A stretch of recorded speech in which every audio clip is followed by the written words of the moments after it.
to this telecast, this broadcast. I welcome you very dearly. I trust God it is well with you, spirit, soul, and body. I say peace to you, peace to your household, and peace to all that you have. May the God of peace, who passes out understanding, and the same God of peace that crushes Satan under feet, may he safeguard you and protect you in Jesus' mighty name. I welcome you once again, wherever you're viewing from. This evening, this day, I want to, something very heavy in my heart. I want to teach on understanding the times and the seasons that we're in. This time is peculiar, this season is unique. There's something that God is doing. There's something that God is about. You need to discern it so that you can key into it and be a part of it. Don't let God pass you by. And so what I'm teaching today might just be an introductory to that subject. Understanding the times and the season. Towards the end, I would let you know what God is actually doing in just plain words. But let's start by going to the book of Daniel chapter 2. There's something that I want to bring out. The dreams of Nebuchadnezzar. Nebuchadnezzar had a dream, and he woke up from that dream troubled, confused, couldn't recall the dream, and needed interpretation for the dream. Two strange requests. Let's read Daniel chapter 2 verse 1 to 3. Now in the second year of Nebuchadnezzar's reign, Nebuchadnezzar had dreams, and his spirit was so troubled that his sleep left him. Then the king gave the command to call the magicians, the astrologers, the sorcerers, and the Chaldeans to tell the king his dream. So they came and stood before the king, and the king said to them, I've had a dream, in my spirit is anxious to know the dream.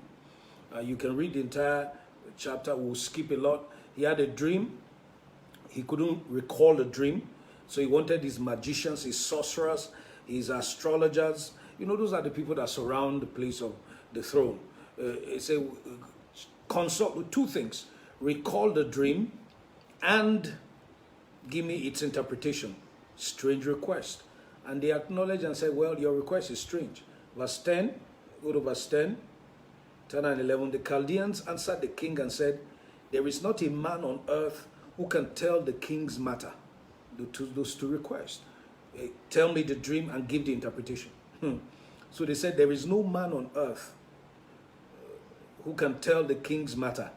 Of a truth, in their crafts and in all the things they do, they were limited. Satan is limited. Yeah. Forget the way he brandishes and places himself as if he's all-knowing, all-powerful. That's not true. They said, there is not a man on earth who can tell the king's matter. Therefore, no king, lord, or ruler has ever asked such things of any magicians, the astrologers, or Chaldeans. It is a difficult thing that the king requests. There is no other who can tell it to the king except the gods whose dwelling is not with flesh. So they acknowledge their limitation. We can't tell you this. Those strange requests. And they said, look, this is beyond human. It's in the hands of the gods. In verse 14 to 18. And then a decree, because the king was so angry at that, he gave a decree that all of them should be killed. So the executioner had gone on and began to do his job. And then words got to Daniel. Daniel was also placed in this group. He's among the wise men. And so he's among, he and his companions were also in the group of those that were going to face the death as well. Verse 14, then with counsel, Daniel answered Arioch, the captain of the king's guard, who had gone out to kill the wise men of Babylon. He answered and said to Arioch, the king's captain, why is the decree from the king so urgent? He said, with wisdom, Daniel, may God baptize you with so much wisdom that you will learn how to operate in wisdom that would grant you favor and open opportunities. Sometimes the way you present a matter makes a lot of difference. It can open doors for you or shut down doors. The Bible said that in Proverbs 15, that soft answer turneth away wrath. There's a way. May God grant you wisdom and learn how to operate in wisdom. He said, with wisdom, he counseled and asked Arioch, why is the king's decree so urgent? Can you imagine? The decree of the king was execute, execute, execute. But when he came to Daniel, they only said, with counsel and wisdom. Why is it so urgent? Then Arioch, the chief executioner, began to explain to him. He said, then Arioch made the decision known to Daniel, verse 16. So Daniel, as soon as he was made to Daniel, Daniel went in before the king and asked the king to give him time that he might tell the king the interpretation. My God. He went before the king, I need time. Why was this so? There are exceptions to the rule. May God make you an exception to the rule. There are exceptions. May God grant you capacity. May God grant you strength. May God grant you reach. May God make you an exception to the rule. Whatever is befalling everybody, you are an exception to the rule. It will not be your portion. You will stand out. When it comes to you, everything will be different in Jesus' mighty name. Daniel went in and asked the king, give me time and I will tell you the dreams. Then Daniel did what? Verse 17. Daniel went to his house and made the decision known to his three companions, his brothers, his friends, Hananiah, Mishael, and Azariah. But we know them more with their Babylonian names, Shadrach, Meshach, and Abednego. He made it known to his companions that they might seek mercies from the God of heaven concerning this secret, so that Daniel and his companions might not perish with the rest of the wise men of Babylon. He told them this is it. And so we've got to seek God's face so that God can reveal the secret of the dream and give us interpretation. By the way, lest I forget, the reason why the magicians could not tell it, could not tell the dream, neither the interpretation, because what God showed Nebuchadnezzar, it was God showing him what was going to happen in the days to come. And so magical powers have no access into that depth of what God is doing. Satan cannot decipher and tell everything about you. Most of the things that Satan knows about you are things that he's heard. Satan is not all-knowing. Only God knows the end from the beginning. Only God sees the end from the beginning. Only God knows everything about. Satan does not. He might present himself that way. It's part of his braggadociousness. Permit me to use that word. His boastfulness and presenting himself larger than life as if he knows all that. No, he doesn't. So Daniel said, look guys, we have to seek God's face so that we don't perish with the wise men of Babylon. So they stayed before God, they sought God's face, and God answered them. I pray, this is what I'm praying for you, that may you carry answers to the questions of your generation. May you carry answers to the questions of this generation. May you be a problem solver. May you make a difference in your generation and this generation. But much more, may you be the difference. Not just make a difference, may you be the difference. Everywhere you stand out. So they sought God's face, and God, in verse 19 to 23, go to Daniel, we're still in Daniel chapter 2, verse 19 to 23. Then the secret was revealed to Daniel in a night vision. Listen to me, it doesn't matter what it is. If you stay before God and find out, God will reveal the secret. The Bible says the secret of the Lord are with them that fear him. I'm telling you the truth. God does not have the intention of hiding it away from you. No. God keeps them for those who will press into him to uncover them. The secret was revealed to Daniel in a night vision. So Daniel blessed the God of heaven. Daniel answered and said, blessed be the name of God forever, for wisdom and might are his, and he changes the times and the seasons. Oh, this is where I'm coming to. I read all through this just to get here. What he said about after God revealed the secrets to him, he blessed God. And he said, let your name be blessed forever. For wisdom and might are his, and he changes the times and the seasons. Who changes the times and seasons? God. God changes the times and the seasons. And whenever he changes the times and the seasons, two things happen. He removes kings and raises up kings. He gives wisdom to the wise and knowledge to those who have understanding. He reveals deep and secret things. He makes known what is in darkness, and light dwells with him.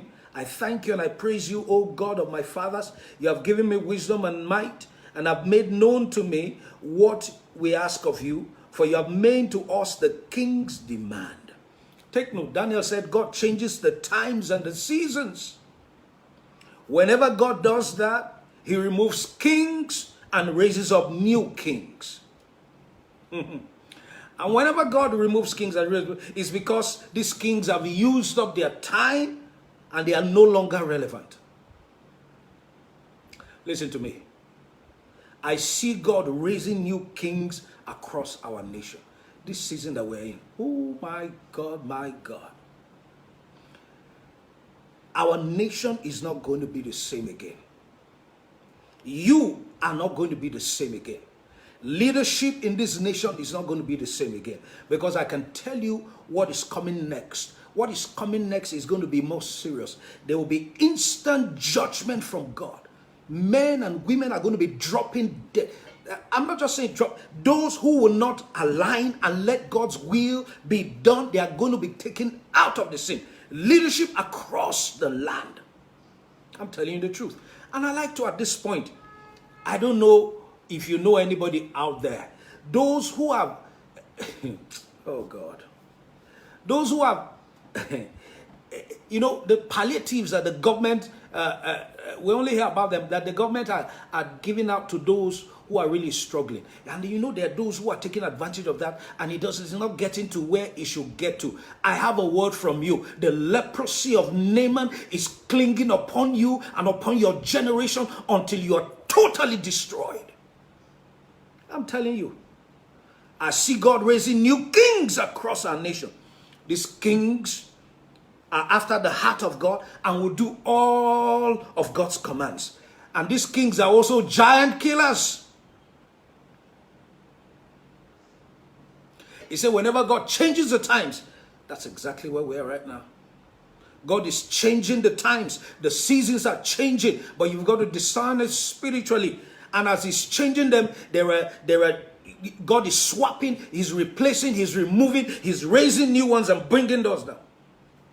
In 1 Samuel chapter 16, God rejected Saul as a king. When the seasons changed, God rejected him as a king. Why? Because Saul did not do what God wanted him to do. 1 Samuel 16, let me read verse 1 to 3. Now the Lord said to Samuel, how long will you mourn for Saul? Take note. Samuel was mourning for Saul. Was it that Saul died? No. He was mourning for him because he had backslid. He was not obeying the command of God anymore. So it was like death.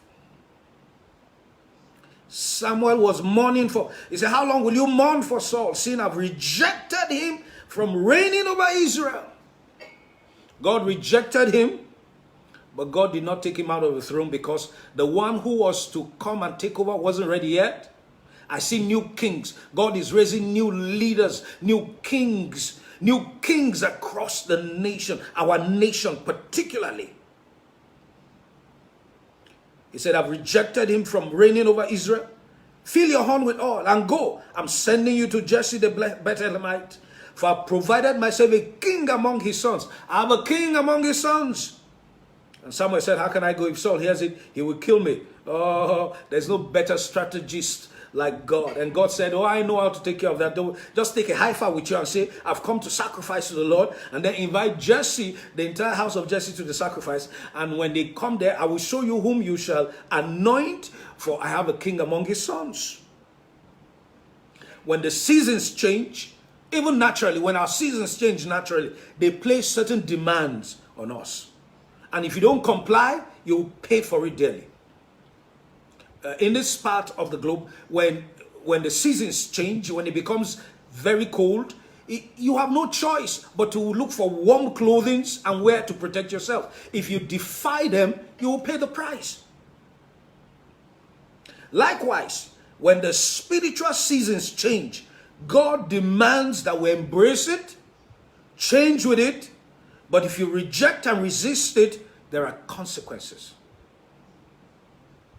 I'd like you to know the seasons are changing right before us. Right now, the seasons are changing, but you have to discern it spiritually. Spiritually.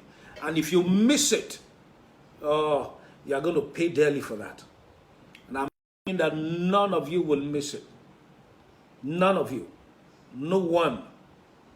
And God's will be done in your life, in our lives, in our nation, and across the nations of the earth. Jeremiah chapter 8, verse 4 to 11.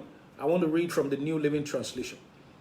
Jeremiah 8, 4 to 11. Jeremiah said to the people, this is what the Lord says. When people fall down, don't they get up again? When they discover they are on the wrong road, don't they turn back? God is speaking concerning his people.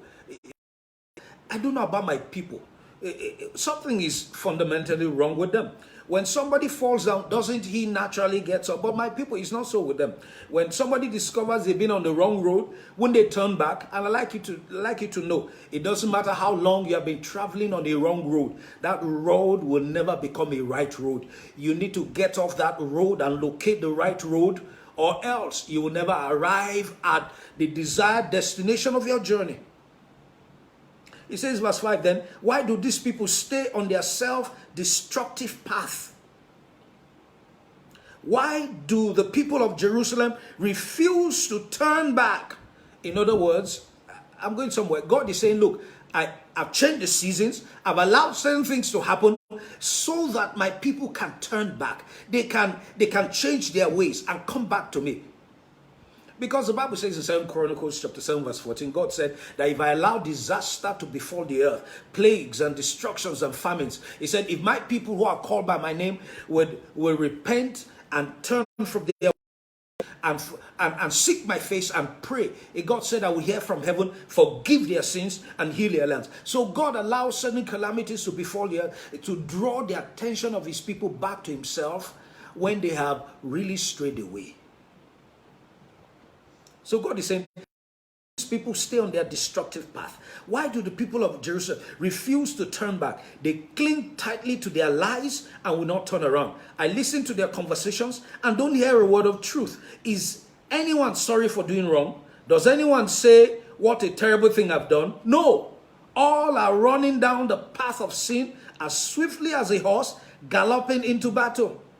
Then verse 7, even the stork that flies across the sky knows the time of our migration, as do the turtle dove, the swallow, and the crane. These birds here are migratory birds. This is what God is saying. When the seasons change, even animals know when it changes and respect it, embrace it, and change with it. He said, but it's not so with my people. That's what God is addressing. He said, when the seasons change, these birds know when winter is coming, they know they must fly south. If they don't fly south, they will die. Because there will be no food for them. Because the seasons have changed. So God is saying, what's wrong with my people? Can they discern? Can they understand? I'm changing the seasons. He said, even birds seem to be more wiser than my people. Even the stork that flies across the sky knows the time of their migration, as do the turtle dove, the swallow, the crane. They all return at the proper time each year, but not my people. They do not know the Lord's law. They don't know what is current, the emphasis of God, the demands of God. They don't understand the movements of God. How can you say we are wise? They think they are wise. They continue in their path. That's why I said they cling to their destructive path. Nothing shifts them. How can you say we're wise? Because we have the word of the Lord. They say we have the word of the Lord. When your teachers have twisted it by writing lies, these wise teachers will fall into the trap of their own foolishness. For they have rejected the word of the Lord. And are they so wise after all? I will give their wives to others and their farms to strangers. Ooh.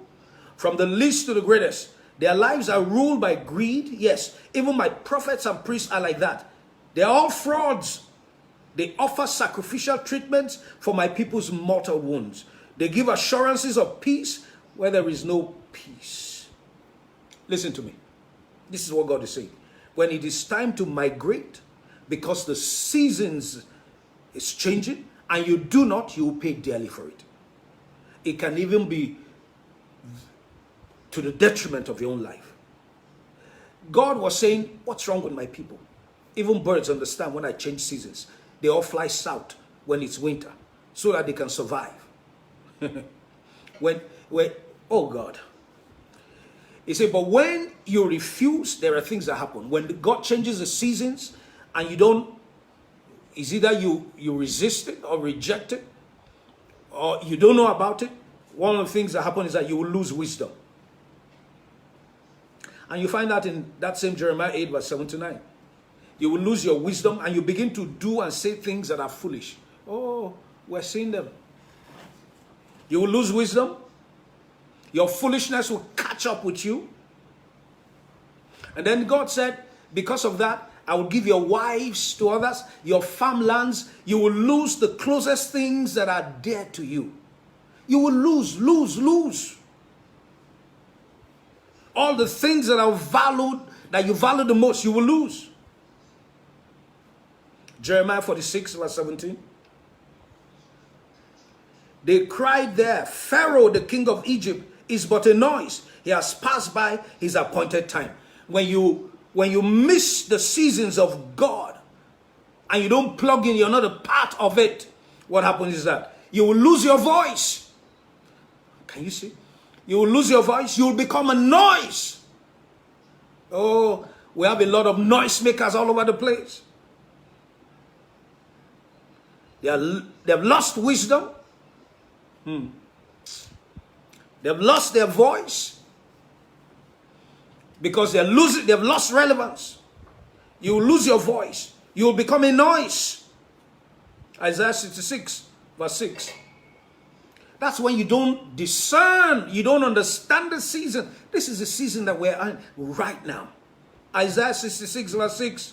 The sound of noise from the city, a voice from the temple, the voice of the Lord who fully replays his enemies, who fully repays his enemies. You know, just looking at this on the surface, well, yes, noise shall come from the city and voice from the temple. Oh, that's correct.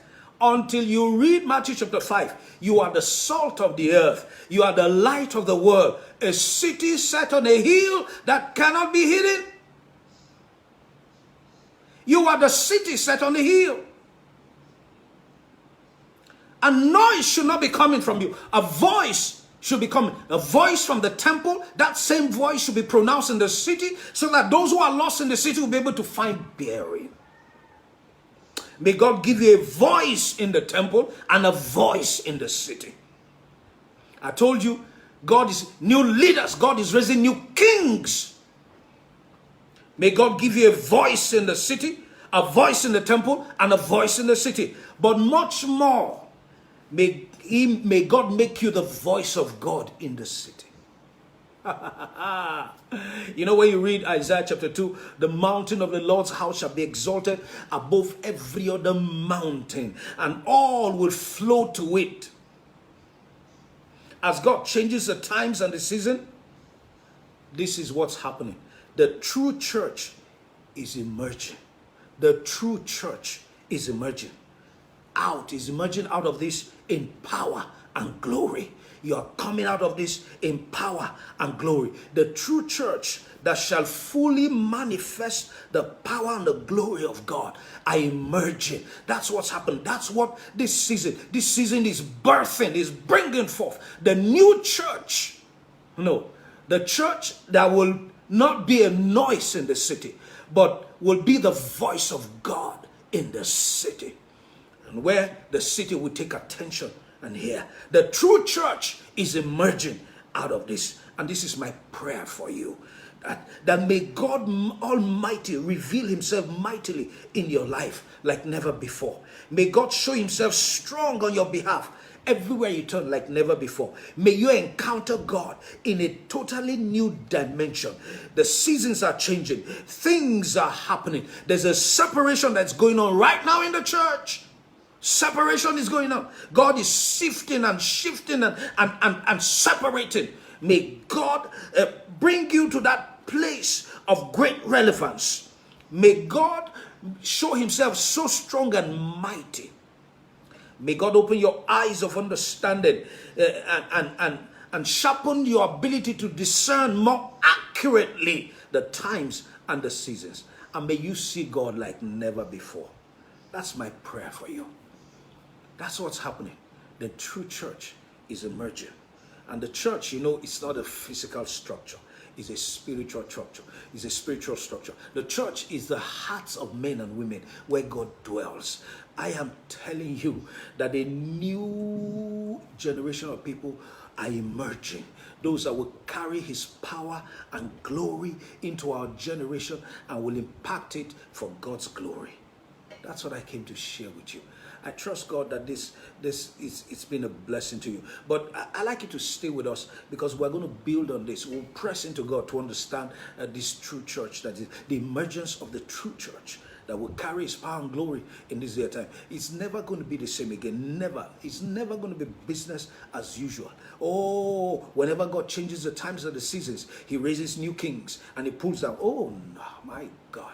May you not be among those that God is pulling down. May you be among those that God is raising. The new kings that God is raising that will carry his power and glory into this generation. That's my prayer for you. Thank you for staying tuned with us. And the Lord bless you. Make sure you're staying safe. And God will keep you. There are so many unknown factors. Just do what you know to do and leave the rest to God. God will show himself strong and mighty. No evil will befall you. No plague will come near your dwelling. And God, supernaturally by his power, will continue to meet you at the point of your needs. There are no limitations with God. God is unlimited. I pray for supernatural supply into you, wherever you are, in Jesus' mighty name. God bless you. Till we meet same time again.